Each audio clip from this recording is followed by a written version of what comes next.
10 సెంట్లు ఇస్తానని ముందుకొచ్చిన రైతు కారుమంచి నారాయణ గారికి,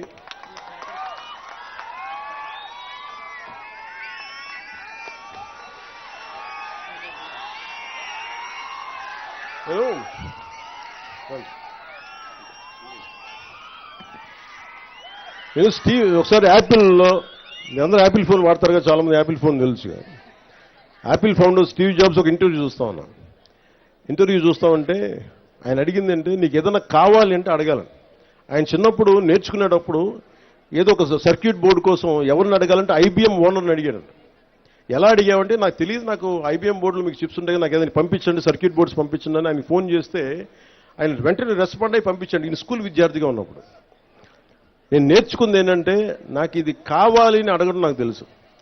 ఎంతమంది వస్తారో లేదో తెలియదు, కానీ ఈ రోజున కారుమంచి నారాయణ గారు మనస్ఫూర్తిగా వారికి నా కృతజ్ఞతలు తెలియజేస్తున్నా.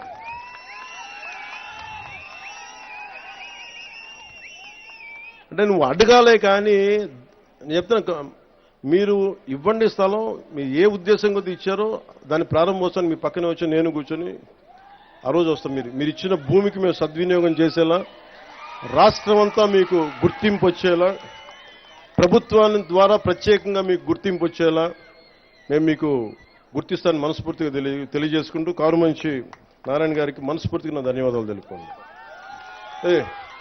ఇప్పుడు దాకా అందరూ నా ఫోటో అడిగి, నేను కారుమంచి నారాయణరావు గారి ఫోటో అడిగి మధ్య ఫోటో.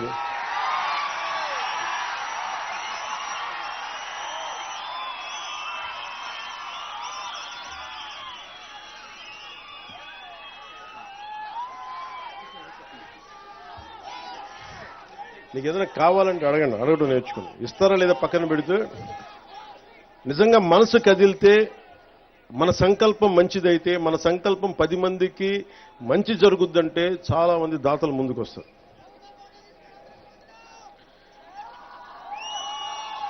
నేను నమ్మను పదాల భగవంతుడి సృష్టి ఒకేసారి జరిగింది. అందరం అన్ని కణాల ద్వారా బిగ్ బ్యాంగ్ థియరీ ఉంటుంది, అన్ని కణాలు ఒకేసారి పుట్టింది, అందుకని ఒకళ్ళు ఎక్కువ ఒకళ్ళు తక్కువ ఉండరు.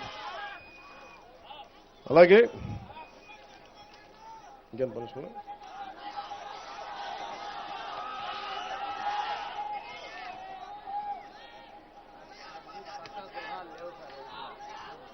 అలాగే కొద్దిమందికి ప్రత్యేకించి గృహాలు లేవని చెప్పారు. ఆ గృహాలను కూడా ఏర్పాటు చేయమని కలెక్టర్ గారిని దృష్టికి తీసుకొస్తా ఉన్నా.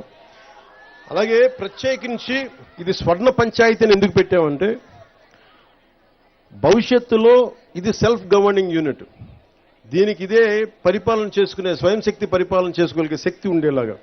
అంటే ఎక్కడో హైదరాబాద్కి వెళ్ళడం, ఎక్కడో కూర్చోబెట్టి మనం బెంగళూరుకి వెళ్ళడం కాకుండా, మన రైల్వే కూడూరులో, మన 112 పంచాయతీల్లో వేరే చోటకి వెళ్లకుండా, అంటే ఇక్కడే సైబర్ నెట్ కనెక్టివిటీ, గ్రామాల్లో బ్రాడ్బ్యాండ్ కల్పన, ఫైబర్ ఆప్టిక్స్ ద్వారా గ్రామాలను డిజిటల్ భారత్ వైపు మనం అడుగులేస్తా ఉన్నాం.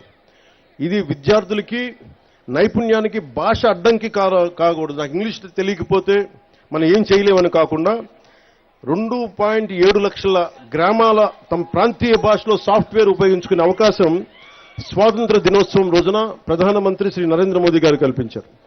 దీనిని మన రాష్ట్రంలో కూడా అనేక పంచాయతీలు లబ్ధి పొందే అవకాశం ఉంది. కూటమి ప్రభుత్వంగా ఎన్నికల సమయంలో చెప్పిన పంచాయతీరాజ్ డిక్లరేషన్ ని సంపూర్ణంగా అమలు పరుస్తాం.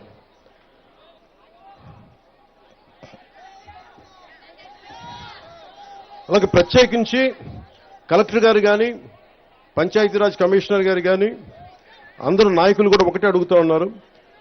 50% మహిళా జనాభా మన దేశం, అతిపెద్ద ప్రజాస్వామ్యంలో ఉన్న మన దేశంలో 50% మహిళలు.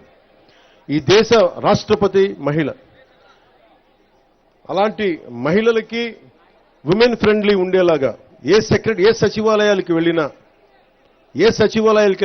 ఆడబిడ్డలకి భయం లేకుండా వెళ్ళగలగాలి. కేవలం సభలంటే మగవాళ్ళు రావడం కాదు, ఆడబిడ్డ 50% ఉన్న ఆడబిడ్డలు బయటకు వస్తేనే దేశం బాగుపడదు.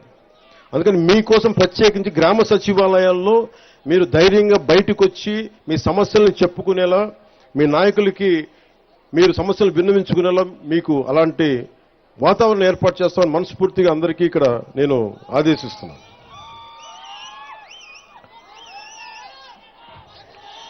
స్థానిక ఎంతసేపు మగవారికి అవగాహన ఉంటుంది, ఆడవారికి అవగాహన ఉండదని చాలా మంది ఎక్కువ అనుకుంటూ ఉంటారు. పగడాల వెంకటలక్ష్మి గారిని గుర్తుంది, మాకు కూడా రాని ఐడియా, మేము సమాజం కోసం ఆలోచించాం, మాకు కూడా రాకుండా ఒక విశ్వవిద్యాలయం కావాలి, ఒక స్కిల్ డెవలప్మెంట్ యూనిట్, అలాంటి మహిళలు ముందుకు రావాలి. ఎందుకంటే స్థానిక ప్రాధాన్యతలను అర్థం చేసుకుని సంపూర్ణ అవగాహన ఉండి అలాంటి మహిళలకి ముందుగా వారిని ముందు వరుసలో కూర్చోబెట్టి వారి అభిప్రాయాలు తీసుకోవాలని కూడా నేను గ్రామ సచివ